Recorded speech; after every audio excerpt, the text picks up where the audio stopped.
We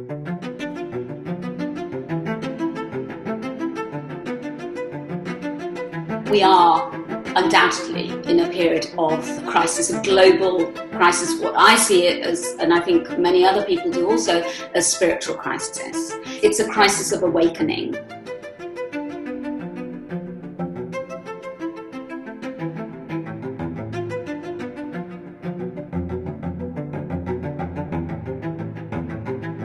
I would explain an awakening as a profound shift from a sense of who we were into something that is more expanded.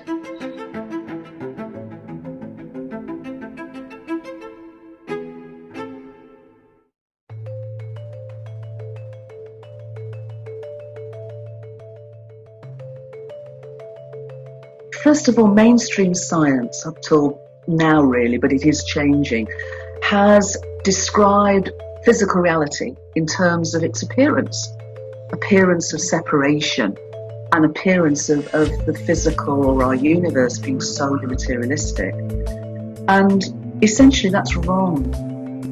Whilst its appearance is of separation, actually our universe is innately unified. There is no me and you separate from each other. There is no me separate from our planetary home or you separate from a star light years away. We're ultimately all part of a universe that literally exists and evolves as the unified entity. If we can actually realise that reality is truly unified, then perhaps another question we ask is why the pandemic? Why now? What's it trying to tell us? With all its challenges, with all its tragedies, with all its difficulties, with all its pain.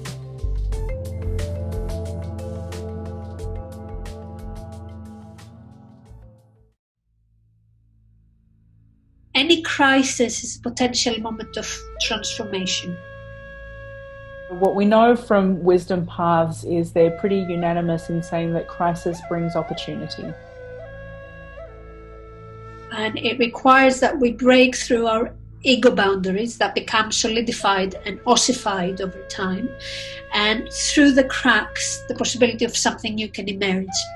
There's sense of self that we all have built up over a lifetime since we were born that places us as separate from the whole. In our language, in the way we believe, that gets dismantled in one of these crises.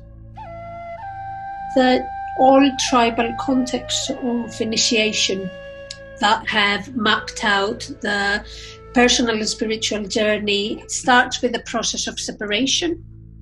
You can turn to a lot of the traditional practices where how can you see this moment of solitude as an opportunity to really get to know yourself? Sometimes the initiate would spend months in isolation waiting for the great dream. They would go into the woods on purpose and isolate themselves on purpose in order to get more clarity in themselves. And the great dream would be sent from the gods, and it would tell them where they should exist as an adult in their societies. Just about every culture I've been in, every small tribal or small indigenous culture has somebody that goes into an altered state to act as a healer or a visionary for their group. And they're usually chosen by having a crisis. It's a crisis, yes, but it, like any crisis, brings about an opportunity.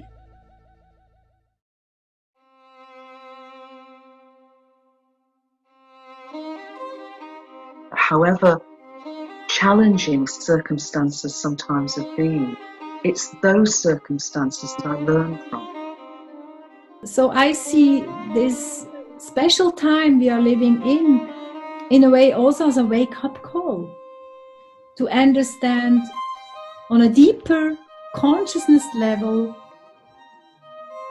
what a single person or we as a community or we as a nation or we as a world community what we create.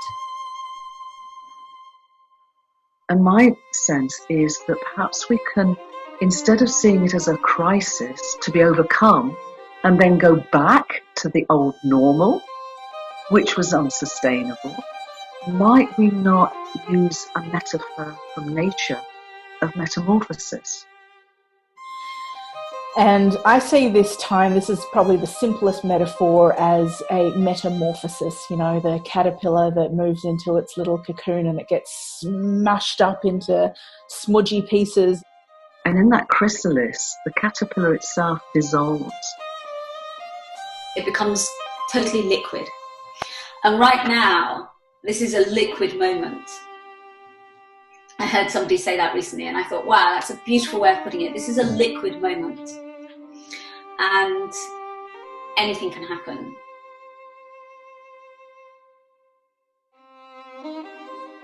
The alchemical map of transformation, which was at first mapped out by alchemists, it was then psychologized by Jung. It would start from the stage of Negredo, which is associated with the black color.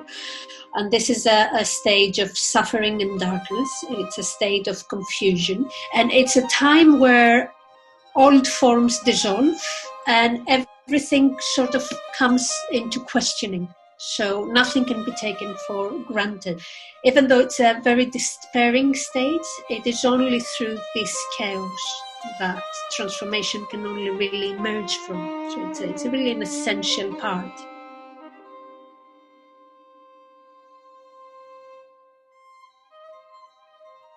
A crisis is an interregnum, a space between two regimes, a space between two forms of order.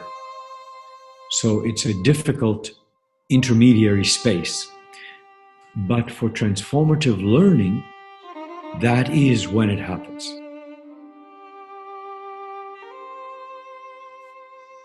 And yet, this in-between, very uncomfortable phase of the great unknown is also the seat of unlimited possibility. So imagine this as an incubation phase. Imagine this as a pregnancy. We are germinating a seed. It's gone down into the deep earth and we're watering and we're tending to it, but it hasn't really met with the world. It exists purely in a becoming phase, in a phase of potential.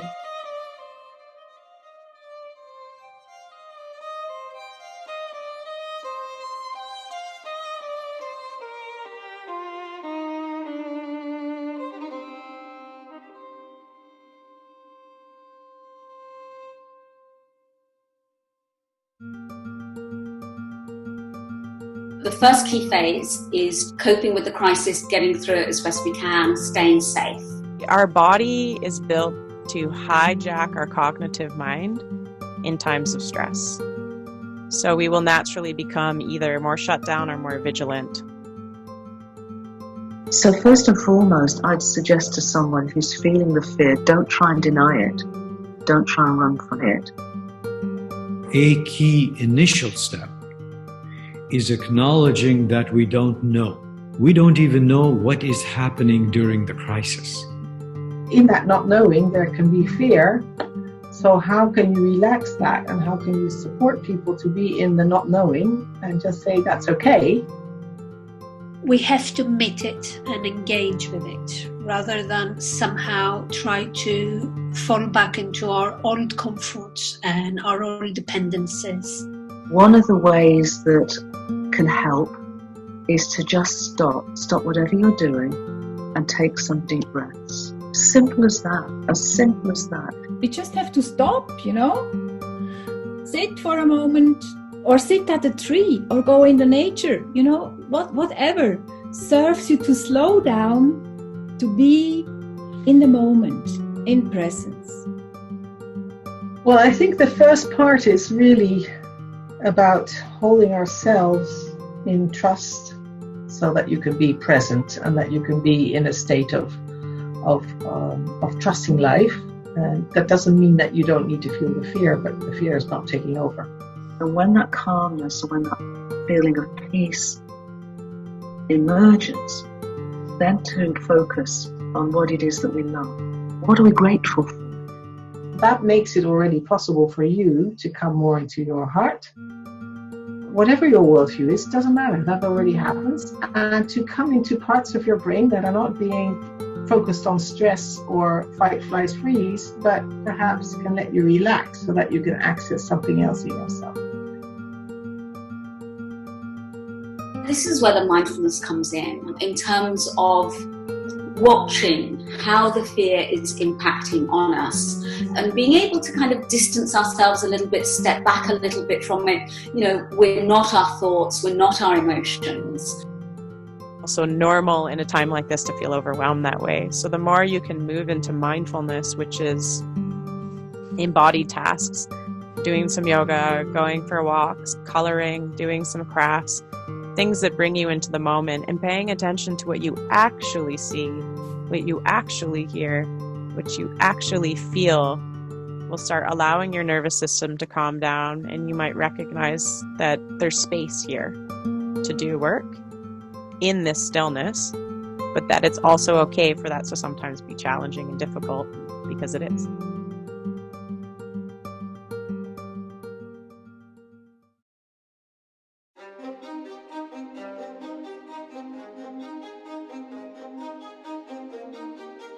I think really the work at the moment is what the Jungians would call shadow work. Trauma is felt and stored in the body, and it's forever seeking a way to be released and a way to be voiced. This old suppressed pain is just wanting to be heard. The shadow in Jungian analytic psychology are all the aspects of the self that we have denounced, the things that we are and we think we're not. We have to embrace our emotions fully in order to integrate that fragmented part of ourselves, in order to truly have compassion for ourselves and for another. This is old trauma that is wanting to be released, and if we project it onto another, then we're just perpetuating the same cycle. And we can only hold space for another person at the depth that we have gone to within ourselves. Doing this deep work expands our capacity to be compassionate to another's healing.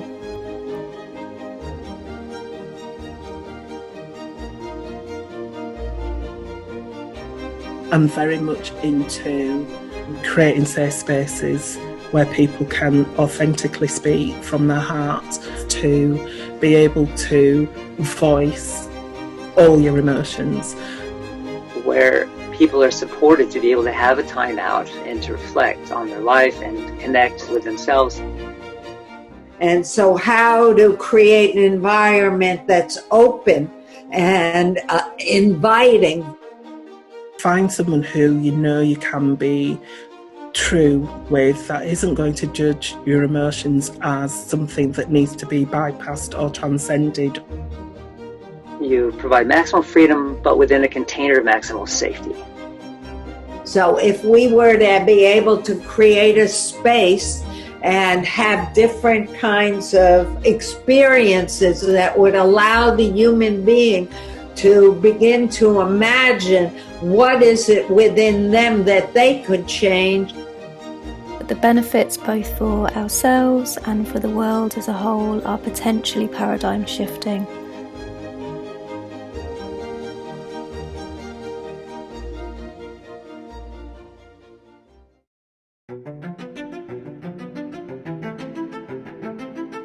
And just like an individual who hits rock bottom, the coronavirus may just well be that, that extra straw that breaks the camel's back, if you like.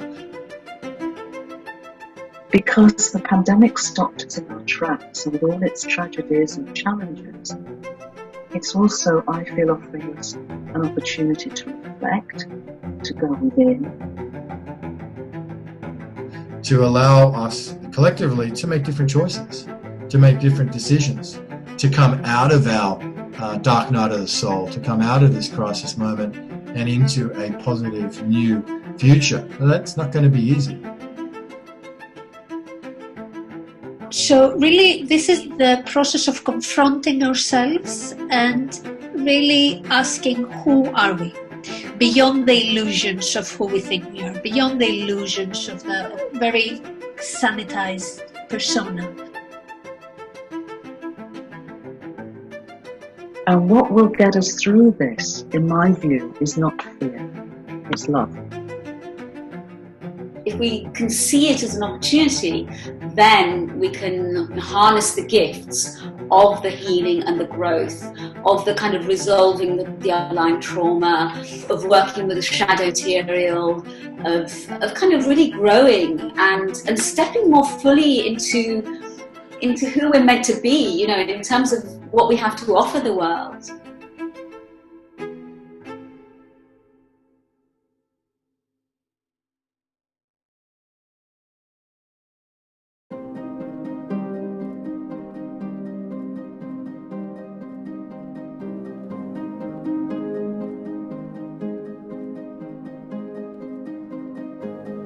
Finding your purpose, finding your authentic contribution in whatever ways that is, and then living it with all your heart is the single greatest call to action. It's the single greatest call to action.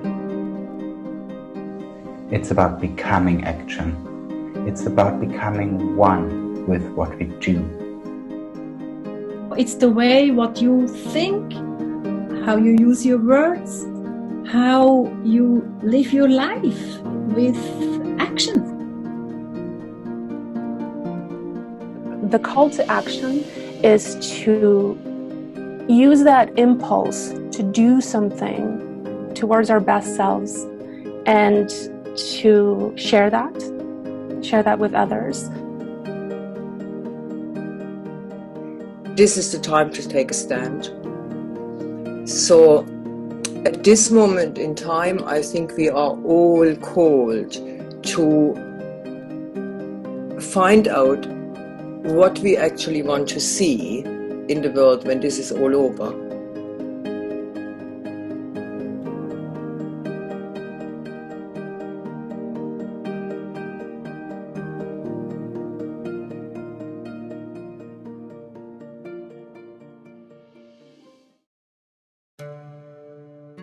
The second key phase is actually making sense of it. What was it that was coming up from the unconscious to be healed? What trauma and wounding was coming up to the surface?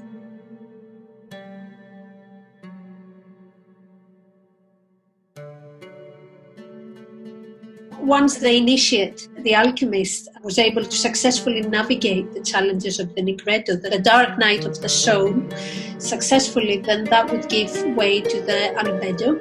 The Albedo is the state associated with the white color. The Nigredo is about meeting the shadow and working through all of that, but the Albedo is where we're integrating the opposites. And in the Albedo state, new insights about the situation are starting to emerge. So there's a disintegration followed by a reorganization and a renewal.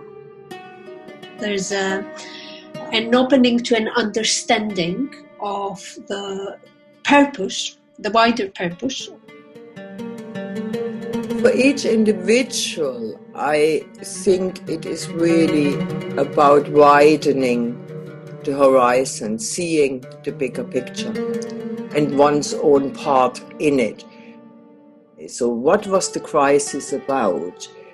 What have I learned in the crisis? What wasn't there in the crisis which could have helped me? And these are things that point you in the direction what you can do outside afterwards.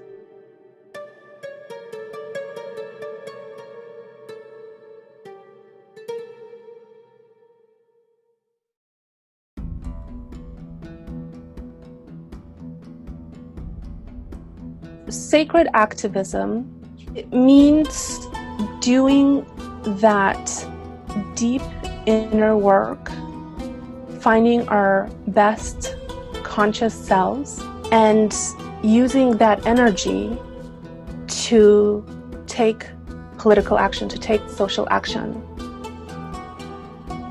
To put inner ethics into action and to make changes in the world.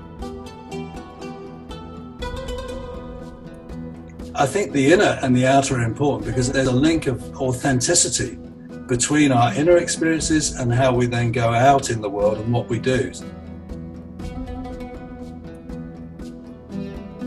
The most important thing is a person recognizing who they are and why are they here and what do they bring, and then adapting that to what's outside of themselves.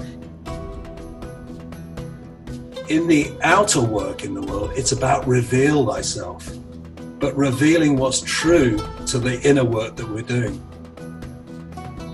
How can I lessen the gap? And the gap between the inner truth and the outside expression.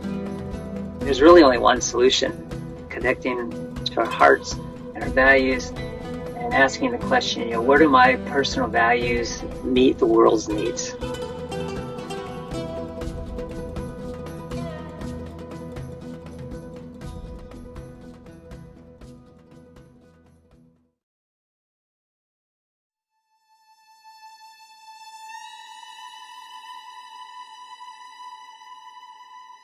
The collective awakening has to be almost a quantum leap in consciousness, that we begin to understand ourselves as part of a much bigger whole.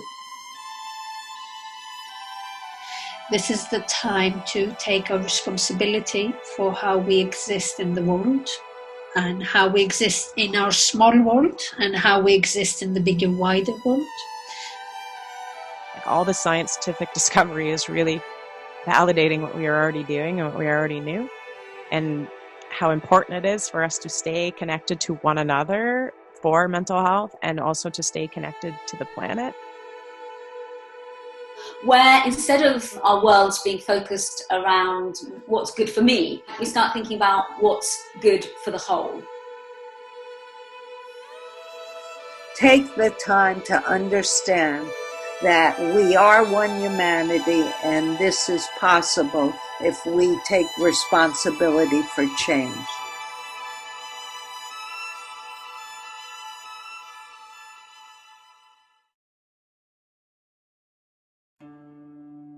Our mindsets are where we are locked down in perspectives.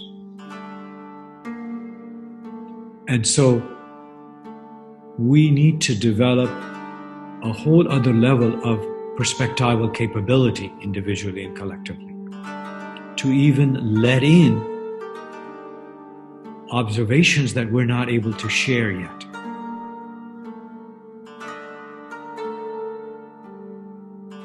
The minute you experience the other's experience, and then you look at how it connects to you, you give up judgment, and yet you feel united. And unity without judgment is love. And that means having different kind of conversations that are not locked down in opinions and perspectives. It's an entire shift in our relationship to perspectives. It's the ability to release your own sense of who you are and what you believe and think and need, so that you can experience the other as who they are.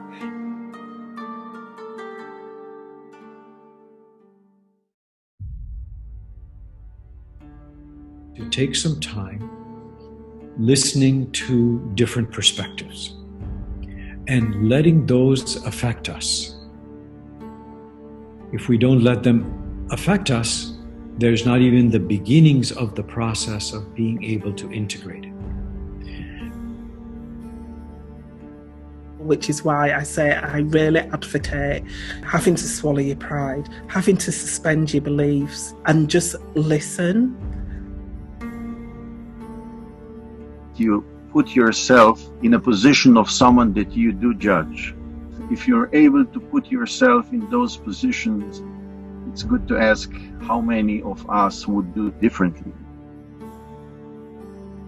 And with sufficient practice, especially enhanced by doing this together and in teams and organizations and communities, a whole new kind of capability emerges. And these practices help us to see a larger part of the reality, to be able to shift and see somebody else's view and reality. Where our perspectival capability is enhanced by what we could call post-perspectival and post-cultural consciousness. That is often a dimension of what we call spiritual awakening. And then out of that come up with creative ideas, what we could be manifesting together, which would give us all an opportunity to express ourselves and to create something together.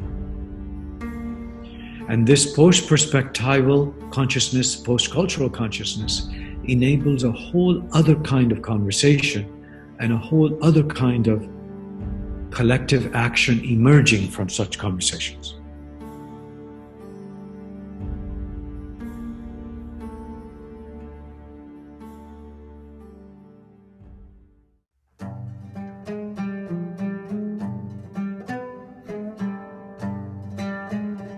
Healing and reconciliation are core to answering the call.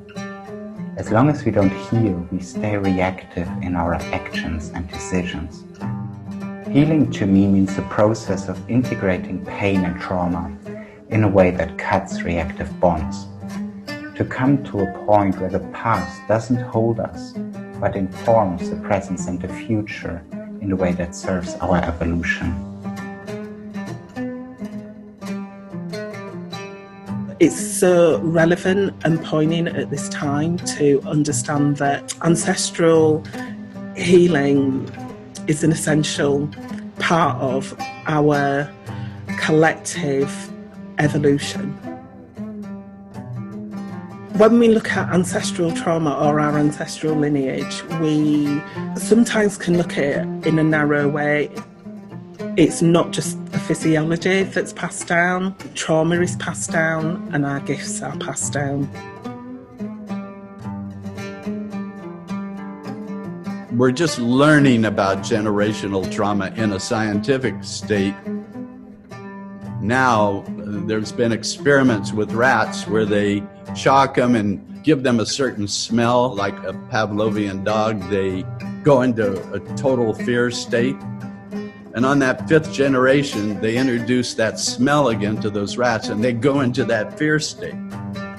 So they're looking at epigenetics as the cause of that.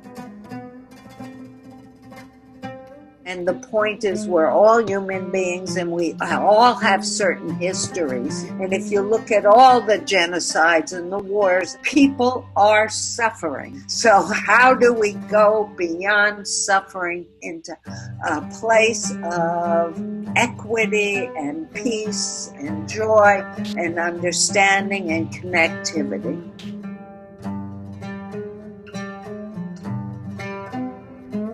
By doing just some research around your own ancestral line and start from home. Ask if your parents are still alive, ask about their childhood, ask about what their life was like for them and if they can recall what life was like for their parents also. It's a process. You don't just do one exercise and it's all done. Ancestral lines are important, the healing is important, it does get passed on to us, and quite often we don't know if what we actually feel and experience is our own or if it has been passed on through the line.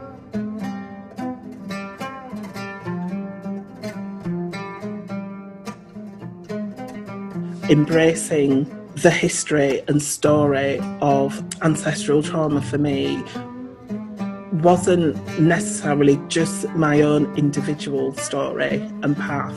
I'm doing it as part of the collective healing.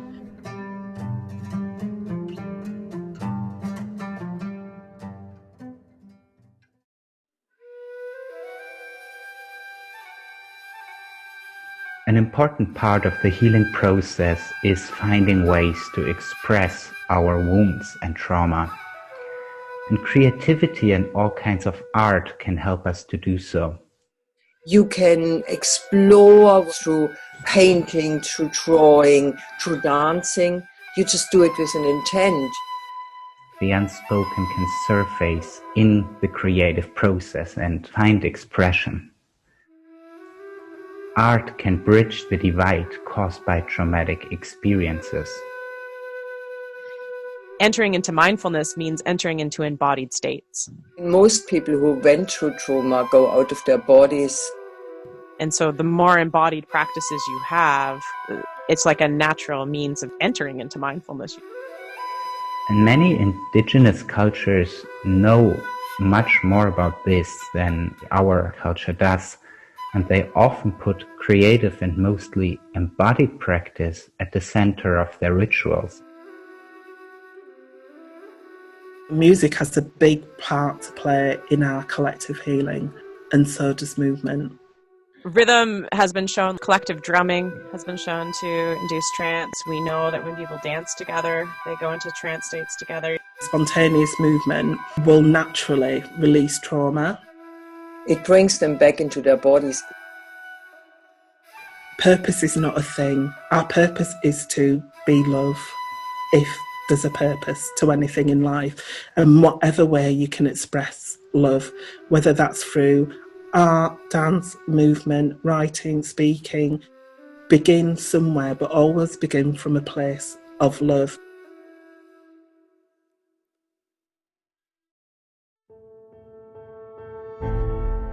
I believe that everyone's given a mission, given a purpose, given something that's theirs to do.